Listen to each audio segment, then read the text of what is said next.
¿Qué tal, amigos? ¿Qué tal?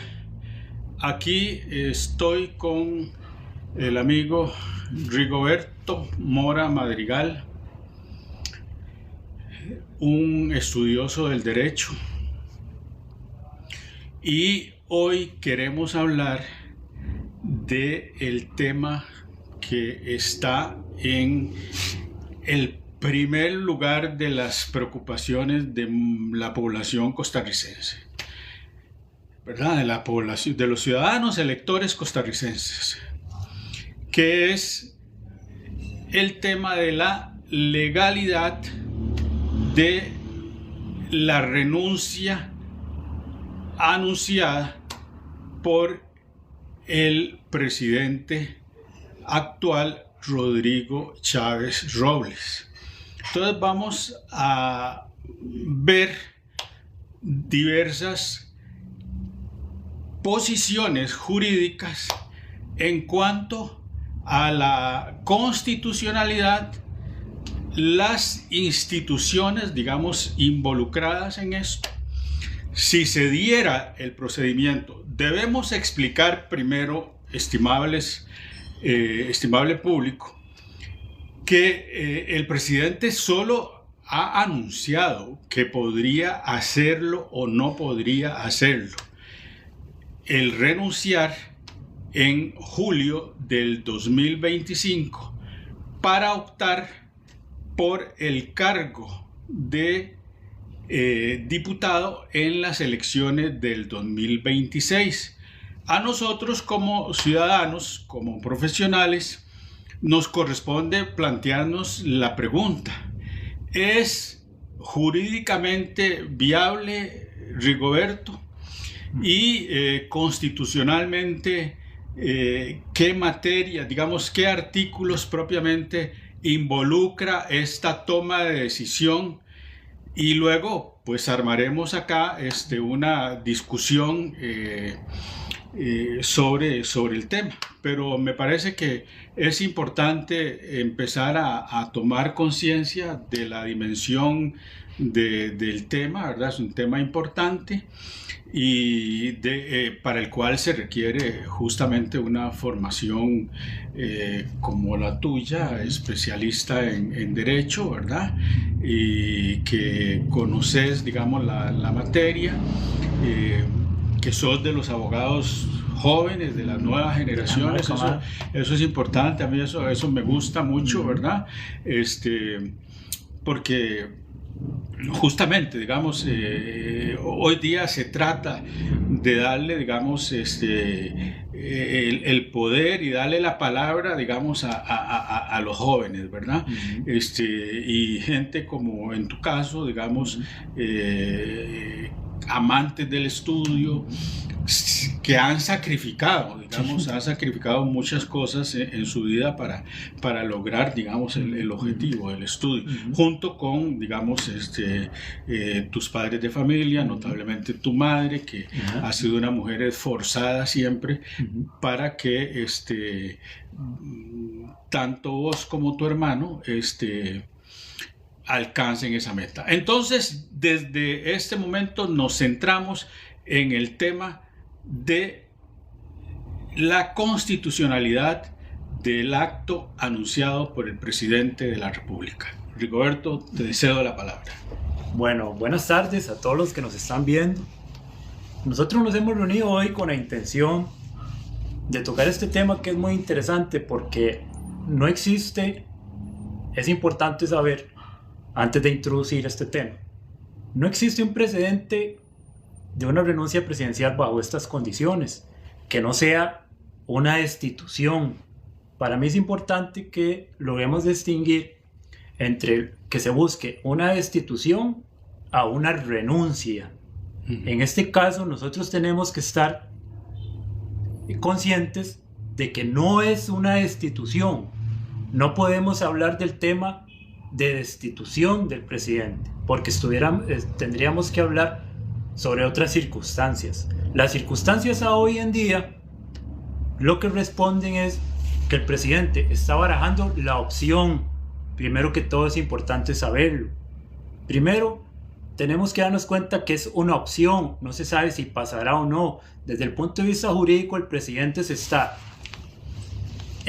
haciendo las averiguaciones y siendo asesorado para ver qué escenarios son posibles. ¿Saben por qué? Porque no existe un precedente, una jurisprudencia que nos dé una guía. Y conforme vamos desarrollando el tema, y esto es muy importante, señores, la Constitución política, nosotros como abogados hemos jurado defenderla y hemos jurado analizarla, pero no hacer interpretaciones indebidas. Es importante hacer una interpretación correcta, no decir es que es mi parecer. No, yo he venido acá junto con don Guillermo, que es un catedrático también, buscando que todas sus dudas, que usted pueda abarcar todas las dudas que tenga, y no solo eso, sino que podamos desarrollar un criterio uniforme sobre el tema, con base en la Constitución política. Entonces, primero que todo, darle la bienvenida a los que se están integrando al directo, y a eso venimos, a buscar quitar todas las dudas que pueda haber, porque hay cosas por resolver en este tema, hay cosas que nunca han pasado, no existe precedente. Es que eso es muy interesante en este tema, por eso queríamos enfocar el tema el directo, en este tema. ¿Por qué? Porque no existe un precedente. Y en la prensa y en muchos lugares se ha querido dar un criterio de personas que no conocen esto, señores. Y aquí hay referencia, hay artículos que hablan sobre esa renuncia. Y eso es importante, don Guillermo. Sí, muy importante lo que acabas de mencionar. Es para la Constitución de 7 de noviembre de 1949 es un precedente judicial, ¿verdad? Es decir, es la primera vez que la Asamblea Legislativa se verá enfrentada a una situación de esta naturaleza. Pero dije la Asamblea Legislativa, sin embargo, no sabemos aún si es o no. Y ahora con el licenciado vamos a ver qué es lo que dice exactamente el artículo constitucional, porque hay dos artículos constitucionales, ¿verdad? El 109, ¿verdad? El 109 que habla de la renuncia y establece, digamos, toda una jerarquía ahí, y el 121, ¿verdad? ¿Ah? Inciso 8. Inciso 8. Ajá. Efectivamente. Entonces, digamos, por ejemplo, han habido ya algunas declaraciones previas, y eso es interesante ver cómo, digamos, en el mundo de la política a veces la gente se lanza al agua sin tener los documentos fundamentales. Aquí está un análisis de la Constitución, aquí está la Constitución Política de Costa Rica y un análisis. Rigoberto tiene la Constitución Política también bien estudiada, ¿verdad? Y entonces vamos a esas declaraciones que han dado.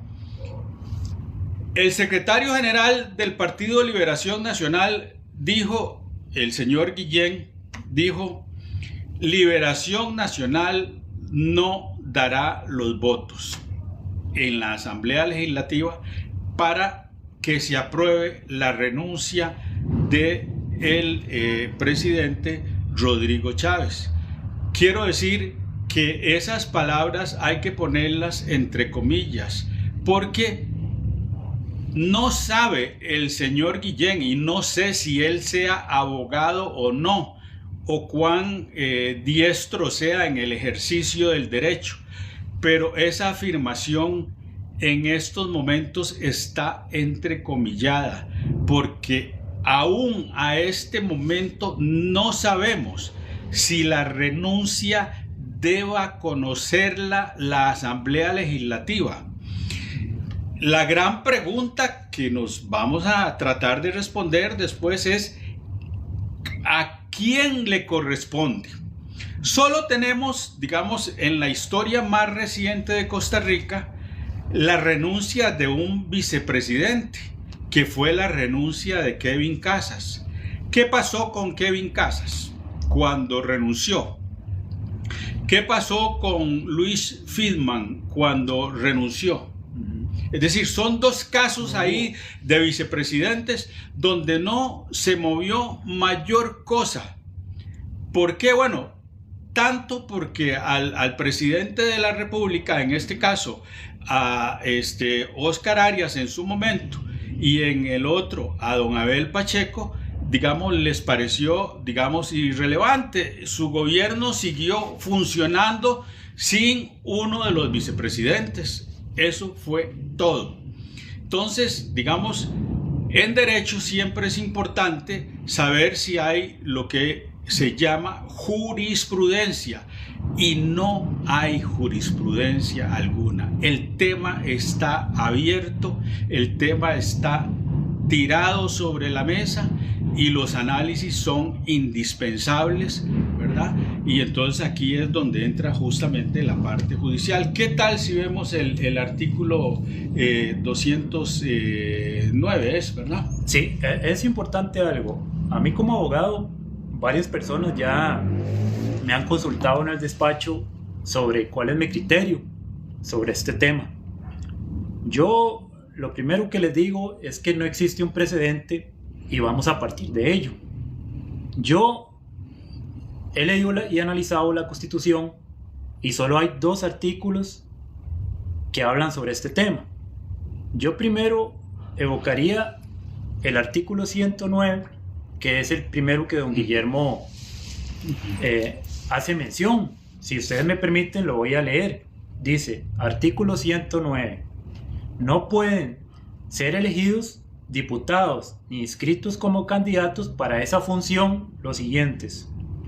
Y viene el primer inciso, que es el que viene al caso, que dice, oiga qué interesante, costarricense. Dice, el presidente de la República o quien lo sustituya en el ejercicio de la presidencia al tiempo de la elección. Entonces, esa primera parte se ve prohibitiva para el presidente. Estamos de acuerdo.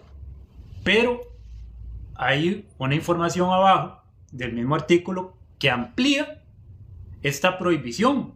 Escuche. Dice, estas incompatibilidades afectarán a quienes desempeñen los cargos indicados dentro de los 6 meses anteriores a la fecha de elección. Entonces, el artículo 109 lo que viene a regular es a instar a la renuncia, en este caso el presidente, con 6 meses de antelación. Ese es un primer punto muy interesante, don Guillermo. Tiene que renunciar, estamos todos de acuerdo. En la Constitución así lo dice y lo deja claro. 6 meses tiene que renunciar. De ahí es donde viene la información de que tiene que presentar la renuncia 6 meses antes. Pero ya vamos a discutir bajo qué condiciones viene esa renuncia. ¿Por qué? Porque se está diciendo que se tiene que aceptar la renuncia. Y yo no encuentro ningún artículo en esta Constitución que la Asamblea Legislativa debe de aceptar la renuncia del presidente. Y ahí es donde yo hablaría del siguiente artículo, que es el 121, ¿verdad, don Guillermo? Porque es el único artículo, además de este, que habla sobre este tema. Pero hay que analizarlo de una manera jurídica, porque el artículo, yo como abogado, siento que está incompleto. Porque en aquel entonces, en el año 49, tal vez no se pensó o no se analizó bien el espíritu de la ley en ese artículo. Pero no me voy a adelantar, vamos a analizarlo, pero comentemos primero este artículo 109. Habla de los 6 meses y habla de que es el único requisito en este artículo 109 para el presidente actualmente. Y el presidente ya fue asesorado, por eso es que se habla Y por eso es que doña Pilar también habló de que si se toma la decisión, porque también es importante saberlo, si se toma la decisión, no se puede adelantar un criterio sobre si el presidente lo va a hacer o no. Es posible, no lo sabemos, porque también desde el punto de vista jurídico hay mucha tela que cortar, don Guillermo. Sí, sí, claro. Es decir, es todo un tema, eso es todo un tema, digamos, sobre el cual, digamos, sobre todo el Partido de Liberación Nacional, por el hecho de tener mayoría parlamentaria, ¿verdad? Son 19 diputados de Liberación Nacional, más, digamos, las alianzas que puedan hacerse. Entonces, digamos, el secretario general de Liberación Nacional dice, Guillén no dará sus votos. Pero bueno, la primera pregunta es, ¿y es que la renuncia tiene que votarse? Es que esa es la primera pregunta. Ante una renuncia, ¿verdad?, de un funcionario público, ¿hay votación o no hay votación? Es decir, es un funcionario público, como lo es el presidente, si bien es cierto, es una alta investidura, la superior que puede haber, digamos, en el país, ¿verdad? ¿Ok? Pero al igual que cualquier ciudadano, decide, digamos, renunciar. ¿Qué es lo que me toca a mí como organismo, digamos, legislativo? Y ahora vamos a ver lo que dice el artículo 121, que es en donde se menciona a la Asamblea Legislativa, pero se le atribuye una función determinada. Dice, la Asamblea Legislativa debe conocer, punto. No dice debe votar, debe aprobar, debe improbar. No hay. Justamente, y como no hay precedentes, no sabemos qué es lo que tendrá que hacer la Asamblea Legislativa más allá de recibir el documento,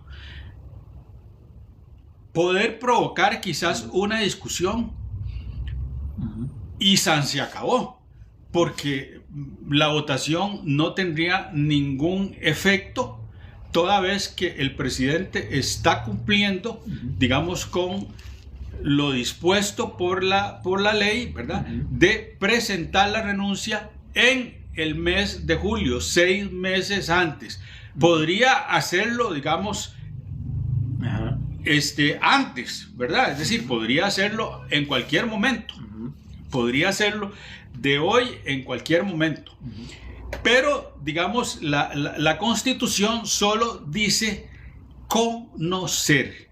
Y conocer no implica necesariamente que deba darse el proceso, digamos, de estudiar. Porque ahí el constitucionalista no previó, ¿verdad? No dejó prevista esta situación. Y por eso les decía, esos 2 casos de vicepresidencias pasaron absolutamente desapercibidos. Es más, solo el presidente, creo que en este caso Óscar Arias y Abel Pacheco lo conocieron y las aceptaron. Digamos, se consideraron los jerárquicos superiores. Pero bueno, encima de ellos está un poder que es el poder legislativo, que es el que rige, digamos, esto, y podría, digamos, y yo aquí sí mencionaría al Tribunal Supremo de Elecciones, que es el que tiene que ver, pero con los procesos electorales, no con los procesos de renuncia, ¿verdad? Y luego podríamos, tal vez, Rigoberto, ver la Sala Constitucional, que tendría que hacer a este respecto.